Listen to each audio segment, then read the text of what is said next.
जय जय श्री सीताराम जी, जय जय हनुमान जी, जय माता दी। श्री कली हनुवानी। आगे का अध्याय मैं अभी पढ़ूंगी। फ्रेंड, कुछ ऐसी चीज़ें हैं जो हमें बाधाएं पहुंचाने की कोशिश करती हैं। तो इस बीच में इतने लंबे समय तक श्री कली हनुवानी का पूरा अध्याय पढ़े हूँ, लेकिन इस 2-3 दिन के बीच में कुछ ऐसा प्रोजेक्शन हुआ जिसमें रोकने की कोशिश हुई। लेकिन फिर भी जैसे कि मैं हमेशा कहती हूँ कि श्री हनुमान जी बाबा जी की असीम कृपा है। जब भी बाबा जी की कृपा हुई, मैं ज़रूर अपने लाइफ का अनुभव लाऊंगी, किस तरीके से निगेटिविटी, किस तरीके से साइकिक ये सारी चीज़ें होती है और आप किस तरीके से बाहर निकल सकते हैं। बाहर आप तभी निकलते हैं जब आप पूरी तरीके से अपने इष्ट देव जी के शरण में रहते हैं, पूरी तरीके से अपने गुरुदेव जी के शरण में रहते हैं और परमात्मा जी पर आप भरोसा करते हैं जितना ज़्यादा, उतना ही तेज़ गति से आपके लाइफ से सारी जो निगेटिविटी है वो हटना स्टार्ट हो जाती है। चलिए आगे के अध्याय में हम देखते हैं एपिसोड। तो क्या हमें उन दृश्यों में कभी भूल कर भी नहीं जाना चाहिए? उर्मी ने पूछा। श्री हनुमान जी ने कहा, जाना चाहिए और आप जाओगे भी, पहले मेरी सहायता से और उसके उपरांत बिना सहायता के।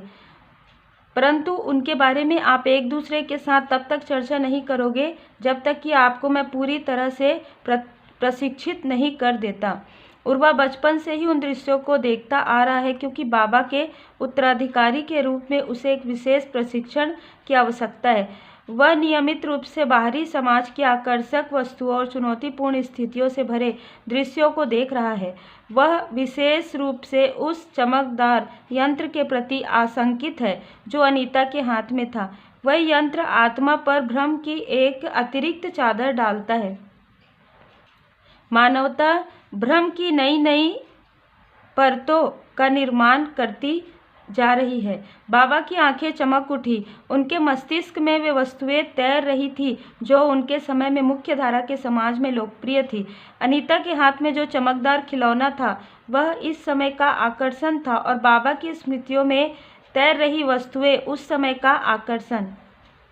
बाबा को भी कड़ाई से प्रशिक्षित किया गया था। उसी प्रशिक्षण की सहायता से वे स्वयं को ही नहीं अपितु सभी मातंग आत्माओं को शक्तिशाली भ्रम जालों से बचाते आ रहे थे। अब उर्वा की बारी थी। वह प्रशिक्षण पूरा करके मातंग मुखिया के रूप में उत्तरदायित्व संभालने की। इस पीढ़ी की सबसे श्रेष्ठ मातंग शिष्यों में से एक उर्मी भी थी।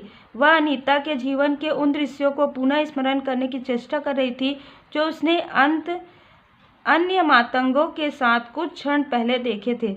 उसे पछतावा था कि उन दृश्यों को देखते समय उसने चमकदार खिलौने पर अधिक ध्यान नहीं दिया था। उसने पूछा, देव, क्या हम सभी को उस खिलौने के बारे में आशंकित होना चाहिए? श्री हनुमान जी ने चेताया, आपको वस्तुओं से नहीं अपितु उनके बारे में तुच्छ और सीमित जिज्ञासा से दूर रहना चाहिए। सीमित जिज्ञासा आपको भ्रम जाल में डालती है और वहीं फंसाए रखती है। यदि किसी वस्तु के बारे में आपकी जिज्ञासा असीम है तो कोई अंतर नहीं पड़ता कि वस्तु क्या है, वह आपको परम सत्य की ओर ले जाती है। एक गुरु अपने शिष्यों को परम सत्य के दर्शन कराने के लिए किसी भी वस्तु का उपयोग कर सकता है और एक योगी किसी भी वस्तु को परम स्वतंत्रता के द्वार के रूप में उपयोग कर सकता है। अभी मैं उस चमकदार वस्तु का उपयोग आपको ब्रह्मांड के रहस्यों को समझाने के लिए करने जा रहा हूँ। चलो मैं पहले आपको मुख्य धारा के समाज के कुछ दृश्य दिखाता हूँ। सभी ने तुरंत अपनी आंखें बंद कर ली। श्री हनुमान जी की एक लंबी प्रतिमा जो 10 तल्ले के भवन से भी लंबी थी, धुंधले आकाश के नीचे महाप्रतापी रूप में शोभित थी। सैकड़ों जन विस्मय में खड़े उसे देख रहे थे, अपनी ईश्वर प्रदत्त आँखों के माध्यम से नहीं अपितु अपने अपने हाथों में रखे पिंगल यंत्रों में लगी आँखों के माध्यम से। श्री हनुमान जी की वाणी ने मातंगों को बताया कि वहाँ क्या हो रहा था। वे सैकड़ों जन दृश्य को अपने पिंगल यंत्र में बद्ध कर रहे थे ताकि वे भविष्य में उसे कभी भी देख सके और दूसरों को भी दिखा सके। वह पिंगल यंत्र दृश्यों को बद्ध करने में सक्षम था, परंतु कैसे?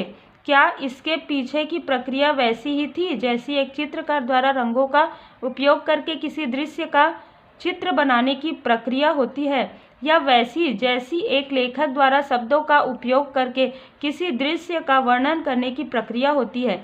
किंतु बद्ध करने की यह प्रक्रिया इतनी तेजी से कैसे पूरी हो रही थी? मस्तिष्क द्वारा किसी दृश्य को स्मृतिबद्ध करने की प्रक्रिया भी संभवतः इतनी तेज नहीं होती। क्या वह यंत्रबद्ध किए गए दृश्य को उतनी ही तेजी से दिखा सकता है जिस तेजी से मस्तिष्क स्मृतियाँ ताज़ा करता है? या बद्ध दृश्य को देखना पुस्तक पढ़ने की तरह एक लंबी प्रक्रिया है? यह दृश्य अंधेरे में घुल गया और उस अंधेरे से एक अन्य दृश्य उभरा। अपनी आयु के 3 दशक पार कर चुका एक व्यक्ति अपने घर में विश्राम कर रहा था। उसकी उंगलियां पिंगल यंत्र पर ऐसे चल रही थी जैसे वह कुछ ढूंढने के लिए किसी पुस्तक के पन्ने पलट रहा हो। अंततः उसे वह सामग्री मिल गई जिसकी उसे खोज थी। एक अंतिम बार जब उसने अपनी उंगली से पिंगल यंत्र को छुआ तो वह दृश्य दिखाई देना शुरू हो गया जिसको उसने कुछ दिन पहले बद्ध किया था। श्री हनुमान जी की विशाल प्रतिमा का दृश्य। यह एक चमत्कार था। इस घटना से वह व्यक्ति चकित क्यों नहीं था? उसका पिंगल यंत्र एक ऐसी खिड़की की तरह था जिसके पार दर्जनों मील दूर अतीत में घटित हुआ एक दृश्य दिखाई दे रहा था। मातंग यह देखकर अवाक रह गए। उर्मी ने अपने आश्चर्य को शब्दों की अभिव्यक्ति दी। यह अद्भुत है देव। यह चमकदार खिलौना दृश्यों को बद्ध कर सकता है और बद्ध किए गए दृश्य कभी भी पुनः चलाए जा सकते हैं। जानकी रूपा बोली। वह अधेड़ आयु की एक मातंग महिला थी जो आयु में उर्मी से बहुत बड़ी होते हुए भी उसकी सबसे अच्छी सहेली थी। मुझे लगा था कि यह खिलौना स्वप्नलोक के द्वार की तरह काम करता है, धनुष्क ने पराजित स्वर में कहा। कुछ देर की चुप्पी के पश्चात कालंदक ने भी आगे टिप्पणी की, परंतु मुझे अब भी यह समझ नहीं आ रहा कि यह नया मानव आविष्कार कैसे है। इस खिलौने में कुछ भी तो नया नहीं है। भाषा की उत्पत्ति के पश्चात से ही मानव दृश्यों को बद्ध करता आ रहा है। अभी मेरे सामने जो दृश्य है उसका वर्णन मैं अपनी भाषा में करके उसे लिपिबद्ध कर सकता हूँ। जो कोई भी मेरी भाषा को जानता है वह केवल मेरे शब्दों को पढ़कर इस दृश्य को अपनी कल्पना की आंखों से देख सकता है। यह इतना सरल है, परंतु यह चमकदार खिलौना स्वयं ही दृश्यों को बद्ध करता है और स्वयं ही उनको दिखाता है। इसके द्वारा बद्ध किए गए दृश्यों को पुनः देखने के लिए किसी भी भाषा को जानने की आवश्यकता नहीं है। उर्मी ने कहा, क्या इसका अर्थ यह है कि यह खिलौना वास्तव में एक ऐसा जीव है जो सोच सकता है? कालंदक के मन में अब जाकर आश्चर्य की लहर उठी। वह बोला, क्या यह कोई नया पालतू जीव है? श्री हनुमान जी की इस विशाल मूर्ति को देख रहे लगभग सभी मनुष्य इस जुगनू जैसे जीव को अपने हाथों में पकड़े हुए थे। क्या इस पालतू जीव की अपनी एक गुप्त भाषा है जिसमें यह एक दृश्य को बद्ध करता है? मैंने देखा कि यह एक आँख वाला जीव है। वे मनुष्य इसी की आँख का प्रयोग करके दृश्य को देख रहे थे और बद्ध कर रहे थे। एक नहीं, 2 आँखों वाला जीव, एक आँख सामने और एक पीछे। उर्मी ने कालंदक के कथन को ठीक किया। कालंदक ने उत्साहपूर्वक कहा, अब सब मेरी समझ में आ गया है। यह एक पालतू जीव है, खिलौना नहीं। यह जो भी देखता है उसको एक गुप्त भाषा में लिख लेता है। मान लीजिए कि इसने एक दृश्य का वर्णन करते हुए अपनी गुप्त भाषा में 3 अनुच्छेद लिखे। जब उसका स्वामी मनुष्य उसको यह दृश्य पुनः दिखाने का आदेश देता है तो वह जीव स्वयं ही उन अनुच्छेदों को पढ़कर बद्ध दृश्य पुनः उत्पन्न कर देता है। ठीक वैसे ही जैसे कोई कवि अपने श्रोताओं के लिए अपनी कविताएं पढ़कर उनके मन में दृश्य उत्पन्न करता है। यह एक अद्भुत पालतू जीव है, एक कुत्ते से बेहतर।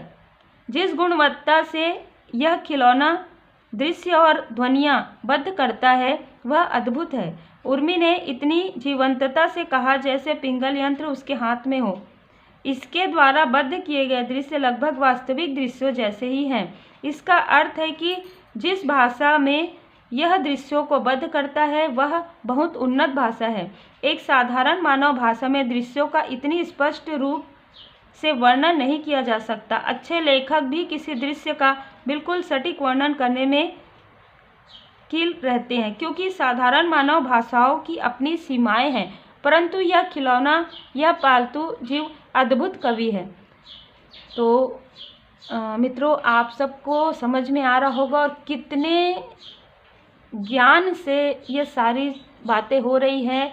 एक गुरुदेव जी के बीच और शिष्यों के बीच में इतना अद्भुत ये दृश्य है कि ऐसा लग रहा है कि हम सबके सामने में ये सारी चीज़ें चल रही हैं। ये सारी चीज़ें श्री हनुमान जी बाबा जी की कृपा है। श्री चिरंजीवी श्री हनुमान जी बाबा जी की कृपा आप पर और आपके परिवार पर सदा बनी रहे। आगे के अध्याय में हम आगे और भी पढ़ेंगे। मुझे पूरा ये उम्मीद है कि जैसे मैं पढ़ते हुए काफ़ी ज़्यादा डीप में चले जाती हूँ, वैसे ही आप लोग भी सुनते हुए ज़रूर जाते होंगे। इससे हमें काफ़ी ज्ञान प्राप्त हो रहा है। परमात्मा जी की असीम कृपा हमें प्राप्त हो रही है। Take care.